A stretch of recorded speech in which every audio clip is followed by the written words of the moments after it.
here. The Tea Party was born of the bailouts supported by Presidents George W. Bush and Barack Obama after the 2008 financial collapse. Leader McConnell lost Senate friends to Tea Party challenges in 2010 and again in 2014. He now sees some signs Republicans are ready to attack their own party again for big spending.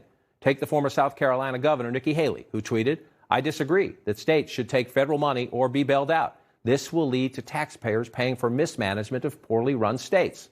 States need to tighten up, make some cuts, and manage." That's Governor Haley's perspective. Our next guest is a Republican who takes issue both with Leader McConnell and Governor Haley and comes at this from a very unique perspective. Senator Bill Cassidy won his seat in the 2014 Tea Party surge, is a medical doctor, and represents one of the states hardest hit right now, Louisiana. Senator, thank you for your time on this Sunday morning.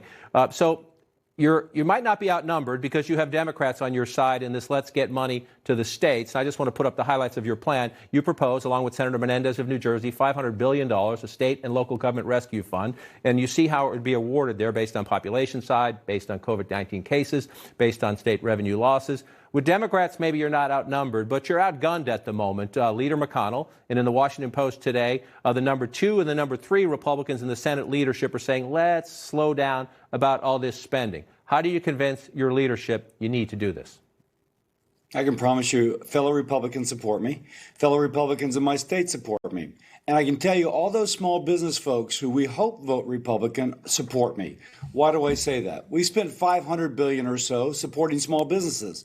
You're a restaurant, small business. Your city has gone bankrupt because they rely upon sales tax, hotel bed tax, tourism to keep the police, to keep the fire, to keep the sanitation. The city's bankrupt because a federally ordered lockdown has happened, or one federally encouraged, and now you don't have the police, the sanitation.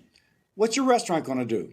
It's going to close its doors because garbage piling up in front with rats running in the garbage is not what brings people through your doors. This is about supporting those small businesses by supporting the cops, the firemen, the sanitation workers who allow those small businesses to stay in business. We have an ecosystem. We need to support it. Are you confident you can convince Leader McConnell, look, I get it, but this is not the Tea Party. Our friends here are not going to get beat in Republican primary challenges. We have to do this? What McConnell's concerned about is the state of Illinois dumping all of its unfunded accrued liability on the federal taxpayer. That is wrong. We should not, as a federal government, as federal taxpayers, take responsibility for mismanagement. By the way, it's also, I think, the Chicago Tribune that's also calling out the people in Springfield for making that suggestion. It's a real thought out there. This is not about unfunded accrued liability and pensions. This is about police officers, about fire, about sanitation being operative so small businesses that we've invested $500 billion or so to keep them afloat so that they actually have a place where they can reopen. You're a senator, but you're also Dr. Cassidy, and I'm interested in your perspective. If you look at Google searches this past week, after the president talked about sunlight and possibly using disinfectant, you see a spike in searches there for inject yourself with disinfectant. One of the highest states where those searches spiked was yours, sir, the state of Louisiana, which has been incredibly hard hit by COVID-19 and where the president has a very loyal base. We were in the position this past week where the Centers for Disease Control and the U.S. Surgeon General had to put out public statements essentially saying, this is my translation, don't listen to the president. Be careful here. As a doctor, what goes through your mind when the president dispenses medical advice? And have you ever thought of picking up the phone and saying, sir, please don't? The president speaks in such a way, people are not going to inject themselves. And when I hear this kind of conversation around that, I think to myself, we should be talking about how do we use data to guide where we can reopen the economy, not about what the president said on Lysol, because really, no one's going to inject themselves with Lysol. Well, I'm sorry, I just need to interrupt there. I hope you're right, sir. But if you talk to the Maryland, on the Maryland hotline, they got a lot of phone calls. You see these searches here. He at least puts the nugget in people's minds. If he hadn't mentioned it, those searches don't happen. Those phone calls don't happen. The time is not wasted, and we can get to the very point you're trying to make. So we can talk about Lysol if you want to, John. We really can. What we should be talking about is how do we use data in order to keep people safe and reopen an economy. Now, we can talk about searches or we can talk about R naught. R naught is the rate of transmissibility of a virus. If we lower it less than 1, then we can reopen an economy safely. Now, that's not Lysol. Maybe that doesn't kind of light up a headline, but it is what reopens our economy. Frankly, that's what I focus on. Sir, that's what I'd love to focus on, but we also do have to cover the President of the United States when he says things. But let's focus on another very important issue in your state.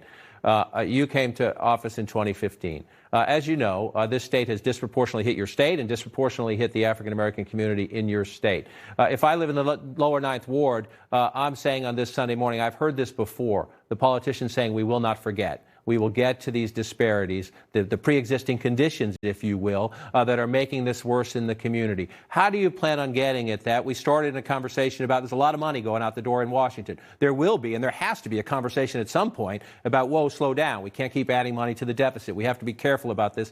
How do you make sure those economic disparities, whether it's education, whether it's access to food, whether it's access to better health care, they do get dealt with when this passes, and this has not become another post-Katrina, a year or two we focus, and then sadly too many people forget? Yeah, so first, this seems more related to obesity, diabetes, and hypertension than it does to race. If you control for those three, race is a factor, I think, goes substantially away. Unfortunately, my state has a high rate of obesity. And you can see across that obesity is the major risk factor. In African Americans, I think they're 60% more likely to have diabetes, for example, which is related to obesity. Personally, I've entered a bill with Tom Carper, Democrat from Delaware, on the Treating Obesity Act. We've got to treat the underlying problem of obesity, which is driving healthcare expenditures and death from COVID virus across the country. As a physician, I've been committed to that. Hopefully, we'll be able to make progress as we go forward. Well, do me a favor. As people start to maybe get distracted and move on to other things, pick up the phone and call me and come right back here, and we'll talk about it when you get that so that you make sure we can try to get it some attention as we go forward. Senator, I appreciate your time this Sunday morning. Thank you, John. Thank you, sir. Up next, the president who predicted coronavirus would be gone by April now says his briefings are a waste of time. Remember, at one of them this past week, he wondered, as we just discussed, if disinfectant might somehow be injected as a treatment.